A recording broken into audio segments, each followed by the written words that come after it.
Let's start with a brief summary. This article, written by Paul Graham in 2004, examines the causes and consequences of the income gap between the rich and the poor. Graham argues that this gap is actually a healthy indicator of society, and that technology's role in increasing this gap actually enhances the overall welfare of society.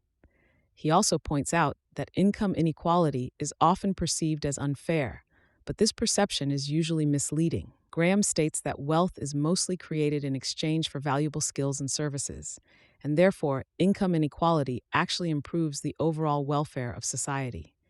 Before we dive in, I want to share a quick note about how this podcast is created.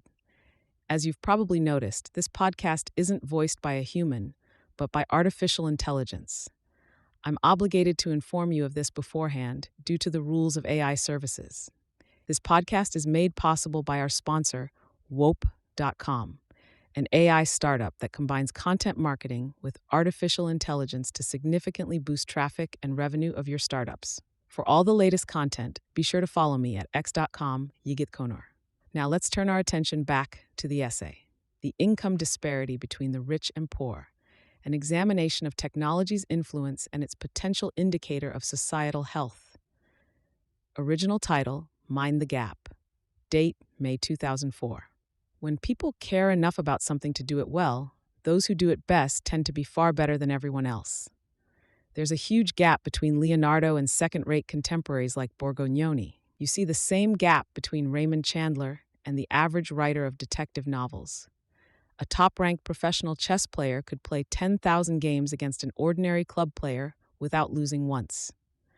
Like chess or painting or writing novels, making money is a very specialized skill. But for some reason, we treat this skill differently. No one complains when a few people surpass all the rest at playing chess or writing novels. But when a few people make more money than the rest, we get editorials saying this is wrong. Why? The pattern of variation seems no different than for any other skill. What causes people to react so strongly when the skill is making money? I think there are 3 reasons we treat making money as different. The misleading model of wealth we learn as children, the disreputable way in which, till recently, most fortunes were accumulated, and the worry that great variations in income are somehow bad for society. As far as I can tell, the first is mistaken, the second outdated, and the third empirically false. Could it be that in a modern democracy, variation in income is actually a sign of health? The daddy model of wealth? When I was 5, I thought electricity was created by electric sockets. I didn't realize there were power plants out there generating it. Likewise, it doesn't occur to most kids that wealth is something that has to be generated. It seems to be something that flows from parents. Because of the circumstances in which they encounter it, children tend to misunderstand wealth. They confuse it with money. They think that there is a fixed amount of it, and they think of it as something that's distributed by authorities, and so should be distributed equally, rather than something that has to be created and might be created unequally. In fact, wealth is not money. Money is just a convenient way of trading one form of wealth for another. Wealth is the underlying stuff, the goods and services we buy. When you travel to a rich or poor country, you don't have to look at people's bank accounts to tell which kind you're in. You can see wealth in buildings and streets, in the clothes and the health of the people. Where does wealth come from? People make it. This was easier to grasp when most people lived on farms and made many of the things they wanted with their own hands. Then you could see in the house, the herds, and the granary the wealth that each family created. It was obvious then, too, that the wealth of the world was not a fixed quantity that had to be shared out like slices of a pie. If you wanted more wealth, you could make it. This is just as true today, though few of us create wealth directly for ourselves, except for a few vestigial domestic tasks. Mostly we create wealth for other people in exchange for money, which we then trade for the forms of wealth we want. Because kids are unable to create wealth, whatever they have has to be given to them. And when wealth is something you're given, then of course it seems that it should be distributed equally. As in most families it is. The kids see to that. Unfair. They cry when one sibling gets more than another. In the real world, you can't keep living off your parents. If you want something, you either have to make it or do something of equivalent value for someone else in order to get them to give you enough money to buy it. In the real world, wealth is, except for a few specialists like thieves and speculators, something you have to create, not something that's distributed by daddy. And since the ability and desire to create it vary from person to person, it's not made equally. You get paid by doing or making something people want, and those who make more money are often simply better at doing what people want. Top actors make a lot more money than B-list actors. The B-list actors might be almost as charismatic, but when people go to the theater and look at the list of movies playing, they want that extra oomph that the big stars have. Doing what people want is not the only way to get money, of course. You could also rob banks, or solicit bribes, or establish a monopoly. Such tricks account for some variation in wealth and indeed for some of the biggest individual fortunes, but they are not the root cause of variation in income. The root cause of variation in income, as Occam's razor implies, is the same as the root cause of variation in every other human skill. In the United States, the CEO of a large public company makes about 100 times as much as the average person. Basketball players make about 128 times as much, and baseball players 72 times as much. Editorials quote this kind of statistic with horror, but I have no trouble imagining that one person could be 100 times as productive as another. In ancient Rome, the price of slaves varied by a factor of 50 depending on their skills. And that's without considering motivation or the extra leverage and productivity that you can get from modern technology. Editorials about athletes or CEOs' salaries remind me of early Christian writers arguing from first principles about whether the earth was round when they could just walk outside and check. How much someone's work is worth is not a policy question. It's something the market already determines. Are they really worth 100 of us? Editorialists ask. Depends on what you mean by worth. If you mean worth in the sense of what people will pay for their skills, the answer is yes, apparently. A few CEOs' incomes reflect some kind of wrongdoing. But are there not others whose incomes really do reflect the wealth they generate? Steve Jobs saved a company that was in a terminal decline, and not merely in the way a turnaround specialist does by cutting costs. He had to decide what Apple's next product should be. Few others could have done it. And regardless of the case with CEOs, it's hard to see how anyone could argue that the salaries of professional basketball players don't reflect supply and demand. It may seem unlikely in principle that one individual could really generate so much more wealth than another. The key to this mystery is to revisit that question. Are they really worth 100 of us? Would a basketball team trade one of their players for 100 random people? What would Apple's next product look like if you replace Steve Jobs with a committee of 100 random people? These things don't scale linearly. Perhaps the CEO or the professional athlete has only 10 times, whatever that means, the skill and determination of an ordinary person, but it makes all the difference that it's concentrated in one individual. When we say that one kind of work is overpaid and another underpaid, what are we really saying? In a free market, prices are determined by what buyers want. People like baseball more than poetry, so baseball players make more than poets. To say that a certain kind of work is underpaid is thus identical with saying that people want the wrong things. Well, of course, people want the wrong things. It seems odd to be surprised by that. And it seems even odder to say that it's unjust that certain kinds of work are underpaid. Then you're saying that it's unjust that people want the wrong things. It's lamentable that people prefer reality TV and corn dogs to Shakespeare and steamed vegetables. But unjust? That seems like saying that blue is heavy or that up is circular. The appearance of the word unjust here is the unmistakable spectral signature of the daddy model. Why else would this idea occur in this odd context? Whereas if the speaker were still operating on the daddy model and saw wealth as something that flowed from a common source and had to be shared out, rather than something generated by doing what other people wanted, this is exactly what you'd get on noticing that some people made much more than others. When we talk about unequal distribution of income, we should also ask, where does that income come from? Who made the wealth it represents? Because to the extent that income varies simply according to how much wealth people create, the distribution may be unequal, but it's hardly unjust. Stealing it. The second reason we tend to find great disparities of wealth alarming is that for most of human history, the usual way to accumulate a fortune was to steal it. In pastoral societies, by cattle raiding; in agricultural societies, by appropriating others' estates in times of war, and taxing them in times of peace. In conflicts, those on the winning side would receive the estates confiscated from the losers. In England, in the 1060s, when William the Conqueror distributed the estates of the defeated Anglo-Saxon nobles to his followers, the conflict was military. By the 1530s, when Henry VIII distributed the estates of the monasteries to his followers, it was mostly political. But the principle was the same.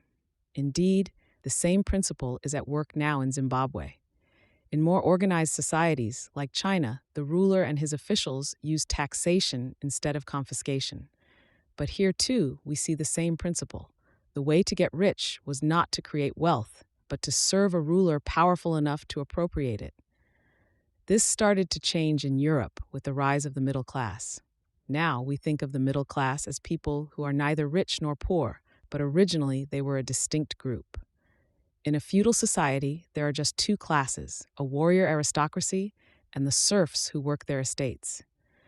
The middle class were a new third group who lived in towns and supported themselves by manufacturing and trade. Starting in the 10th and 11th centuries, petty nobles and former serfs banded together in towns that gradually became powerful enough to ignore the local feudal lords. Like serfs, the middle class made a living largely by creating wealth. In port cities like Genoa and Pisa, they also engaged in piracy. But unlike serfs, they had an incentive to create a lot of it. Any wealth a serf created belonged to his master. There was not much point in making more than you could hide, whereas the independence of the townsmen allowed them to keep whatever wealth they created. Once it became possible to get rich by creating wealth, society as a whole started to get richer very rapidly. Nearly everything we have was created by the middle class. Indeed, the other two classes have effectively disappeared in industrial societies, and their names been given to either end of the middle class. In the original sense of the word, Bill Gates is middle class. But it was not till the Industrial Revolution that wealth creation definitively replaced corruption as the best way to get rich. In England, at least, corruption only became unfashionable, and in fact only started to be called corruption when there started to be other, faster ways to get rich. 17th century England was much like the Third World today, in that government office was a recognized route to wealth. The great fortunes of that time still derived more from what we would now call corruption than from commerce.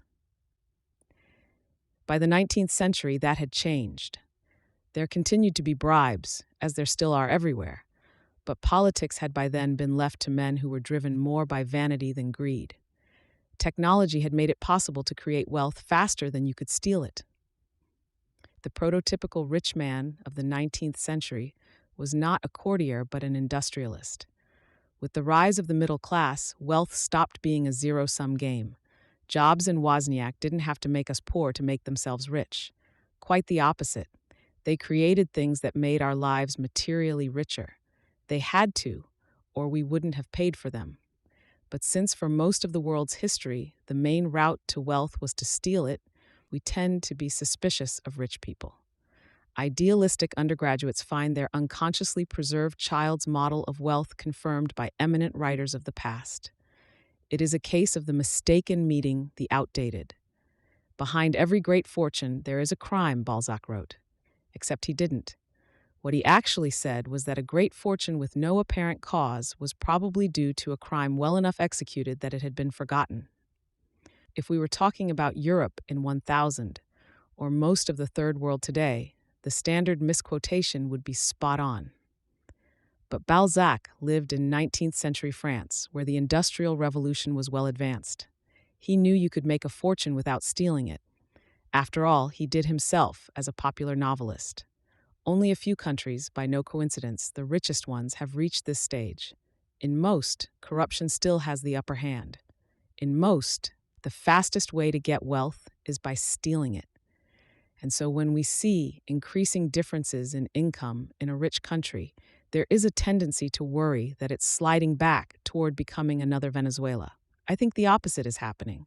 I think you're seeing a country a full step ahead of Venezuela. The lever of technology. Will technology increase the gap between rich and poor?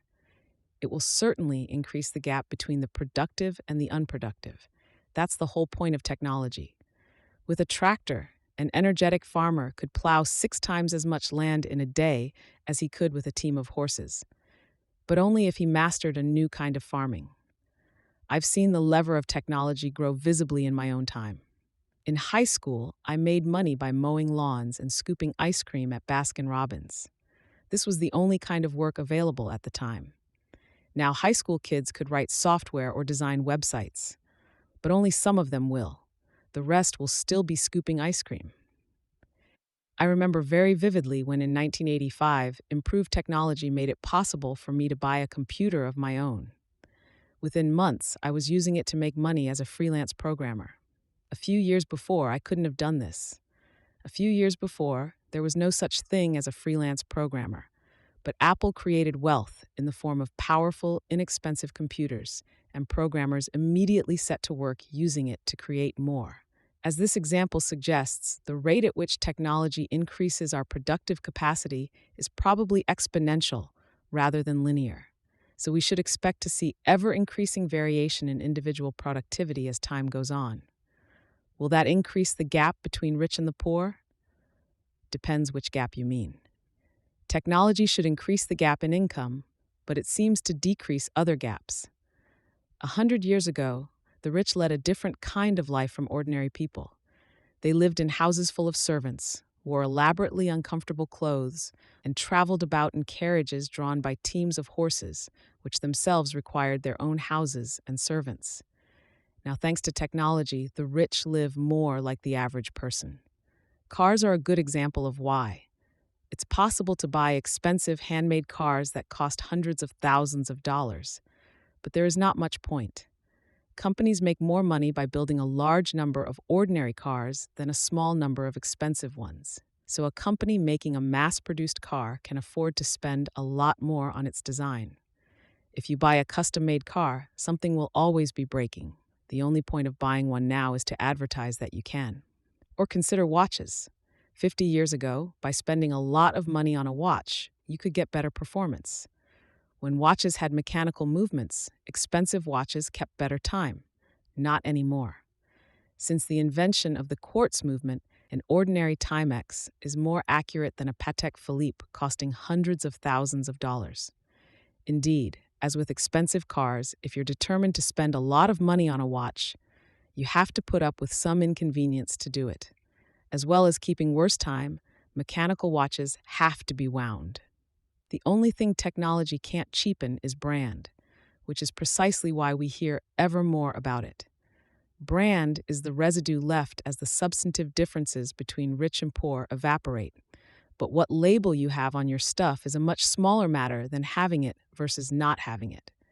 In 1900, if you kept a carriage, no one asked what year or brand it was. If you had one, you were rich. And if you weren't rich, you took the omnibus or walked.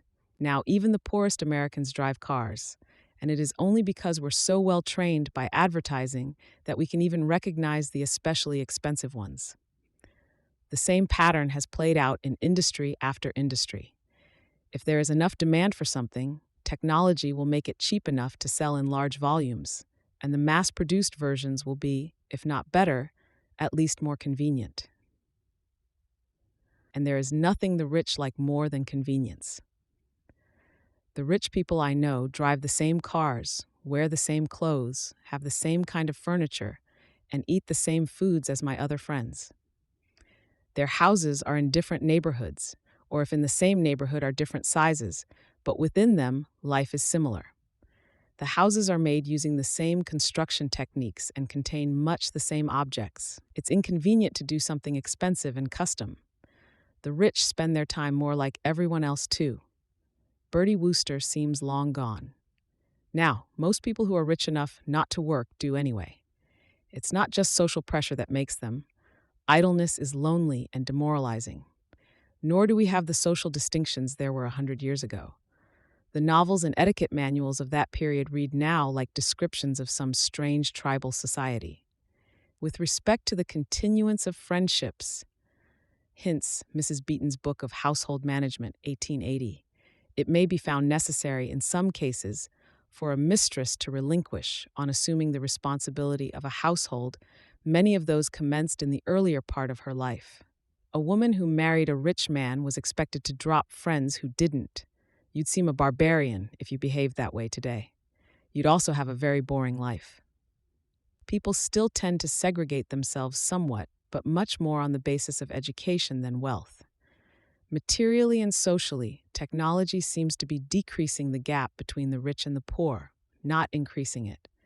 If Lenin walked around the offices of a company like Yahoo or Intel or Cisco, he'd think communism had won.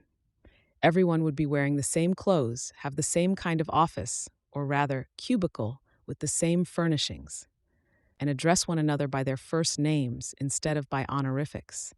Everything would seem exactly as he'd predicted until he looked at their bank accounts. Oops. Is it a problem if technology increases that gap? It doesn't seem to be so far. As it increases the gap in income, it seems to decrease most other gaps. Alternative to an axiom.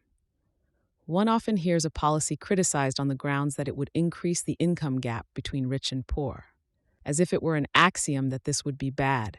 It might be true that increased variation in income would be bad, but I don't see how we can say it's axiomatic. Indeed, it may even be false in industrial democracies. In a society of serfs and warlords, certainly variation in income is a sign of an underlying problem. But serfdom is not the only cause of variation in income. A 747 pilot doesn't make 40 times as much as a checkout clerk because he is a warlord who somehow holds her in thrall. His skills are simply much more valuable. I'd like to propose an alternative idea, that in a modern society, increasing variation in income is a sign of health. Technology seems to increase the variation in productivity at faster than linear rates. If we don't see corresponding variation in income, there are three possible explanations. A, that technical innovation has stopped. B, that the people who would create the most wealth aren't doing it. Or C, that they aren't getting paid for it. I think we can safely say that A and B would be bad. If you disagree, try living for a year using only the resources available to the average Frankish nobleman in 800 and report back to us. I'll be generous and not send you back to the Stone Age. The only option, if you're going to have an increasingly prosperous society without increasing variation in income, seems to be C, that people will create a lot of wealth without being paid for it. That Jobs and Wozniak, for example, will cheerfully work 20-hour days to produce the Apple computer for a society that allows them, after taxes, to keep just enough of their income to match what they would have made working 9 to 5 at a big company. Will people create wealth if they can't get paid for it? Only if it's fun. People will write operating systems for free, but they won't install them, or take support calls, or train customers to use them. And at least 90% of the work that even the highest tech companies do is of this second, unedifying kind. All the unfun kinds of wealth creation slow dramatically in a society that confiscates private fortunes. We can confirm this empirically. Suppose you hear a strange noise that you think may be due to a nearby fan. You turn the fan off and the noise stops. You turn the fan back on and the noise starts again. Off, quiet, on, noise. In the absence of other information, it would seem the noise is caused by the fan. At various times and places in history, whether you could accumulate a fortune by creating wealth has been turned on and off. Northern Italy in 800, off, warlords would steal it. Northern Italy in 1100, on. Central France in 1100, off, still feudal. England in 1800, on. England in 1974, off, 98% tax on investment income. United States in 1974, on. We've even had a twin study, West Germany on, East Germany off. In every case, the creation of wealth seems to appear and disappear like the noise of a fan as you switch on and off the prospect of keeping it. There is some momentum involved. It probably takes at least a generation to turn people into East Germans, luckily for England. But if it were merely a fan we were studying, without all the extra baggage that comes from the controversial topic of wealth, no one would have any doubt that the fan was causing the noise. If you suppress variations in income, whether by stealing private fortunes, as feudal rulers used to do, or by taxing them away, as some modern governments have done, the result always seems to be the same. Society as a whole ends up poorer.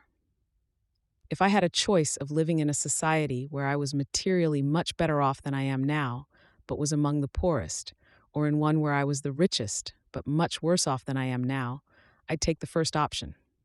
If I had children, it would arguably be immoral not to. It's absolute poverty you want to avoid, not relative poverty.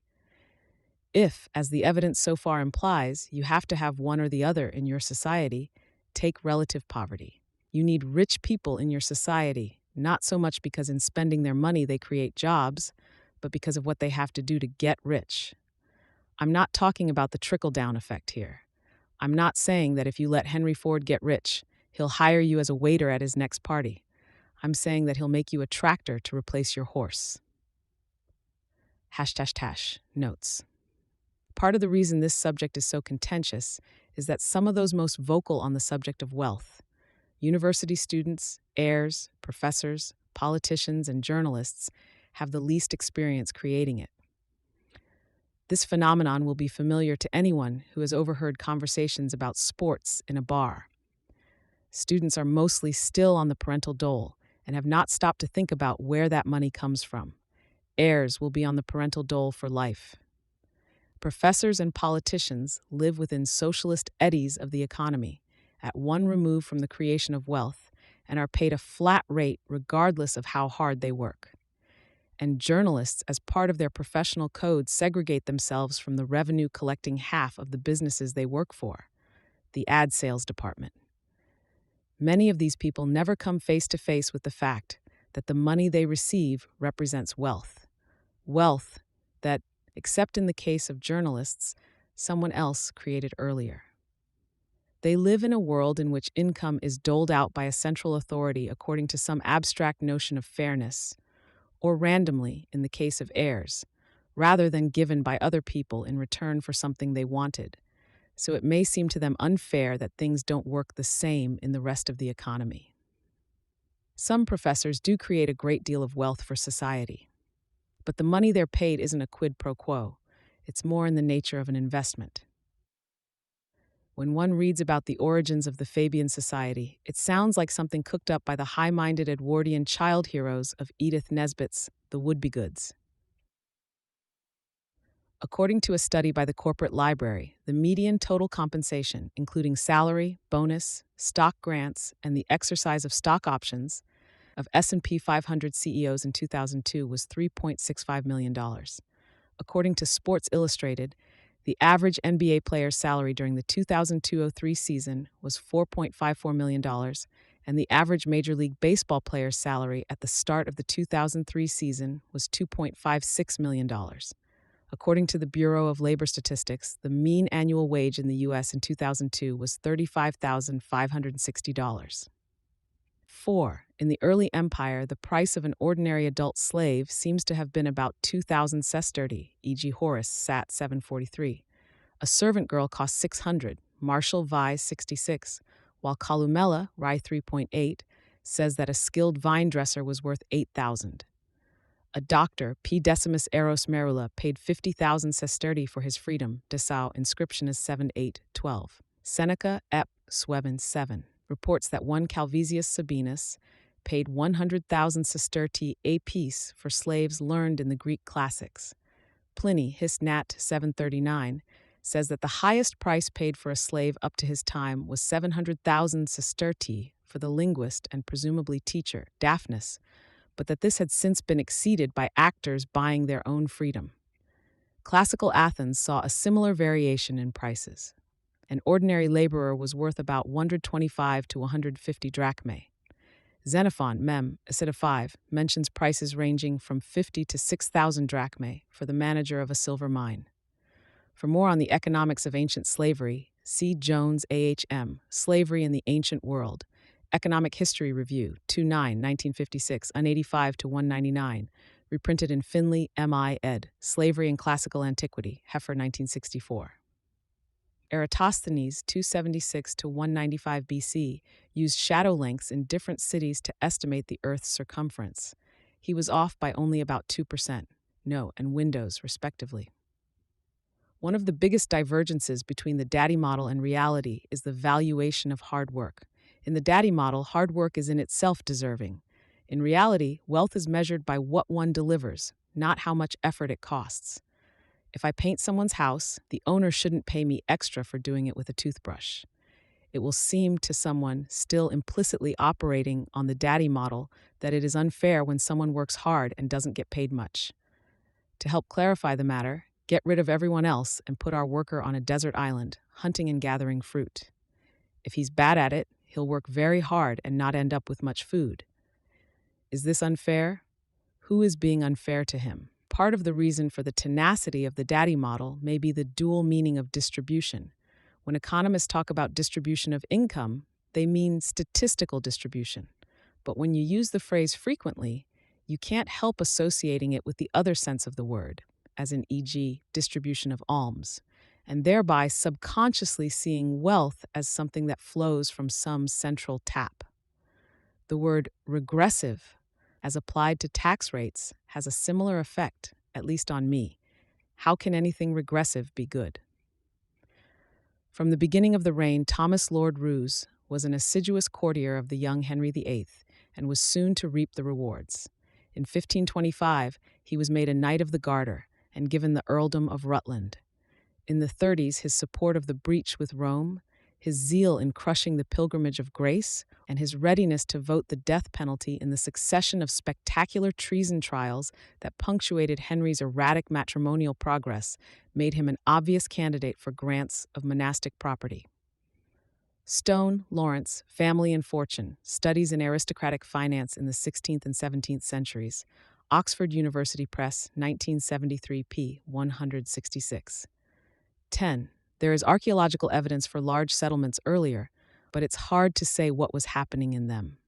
Hodges, Richard and David Whitehouse, Mohammed Charlemagne and the Origins of Europe, Cornell University Press, 1983. 11. William Cecil and his son Robert were each in turn the most powerful minister of the crown, and both used their position to amass fortunes among the largest of their times. Robert, in particular, took bribery to the point of treason. As Secretary of State and the leading advisor to King James on foreign policy, he was a special recipient of favor, being offered large bribes by the Dutch not to make peace with Spain, and large bribes by Spain to make peace.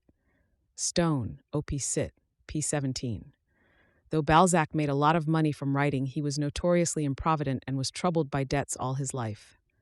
A Timex will gain or lose about 0.5 seconds per day. The most accurate mechanical watch, the Patek Philippe 10-day tourbillon, is rated at -1.5 to +2 seconds. Its retail price is about $220,000. If asked to choose which was more expensive, a well-preserved 1989 Lincoln Town Car 10-passenger limousine, $5,000, or a 2004 Mercedes S600 sedan, $122,000, the average Edwardian might well guess wrong. To say anything meaningful about income trends, you have to talk about real income, or income as measured in what it can buy. But the usual way of calculating real income ignores much of the growth in wealth over time, because it depends on a consumer price index created by bolting end-to-end a series of numbers that are only locally accurate and that don't include the prices of new inventions until they become so common that their prices stabilize.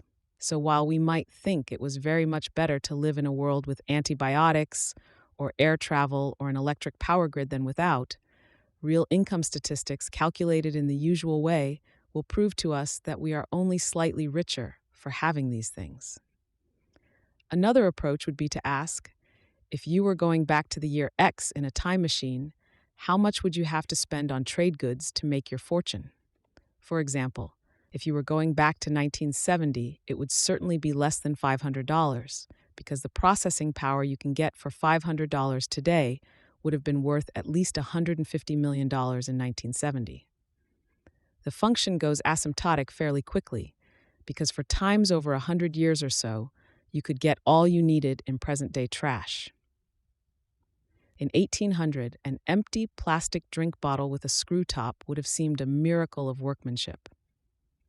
Some will say this amounts to the same thing, because the rich have better opportunities for education. That's a valid point. It is still possible, to a degree, to buy your kids' way into top colleges by sending them to private schools that in effect hack the college admissions process. According to a 2002 report by the National Center for Education Statistics, about 1.7% of American kids attend private, non-sectarian schools. At Princeton, 36% of the class of 2007 came from such schools. Interestingly, the number at Harvard is significantly lower, about 28%. Obviously, this is a huge loophole. It does at least seem to be closing, not widening. Perhaps the designers of admissions processes should take a lesson from the example of computer security, and instead of just assuming that their system can't be hacked, measure the degree to which it is.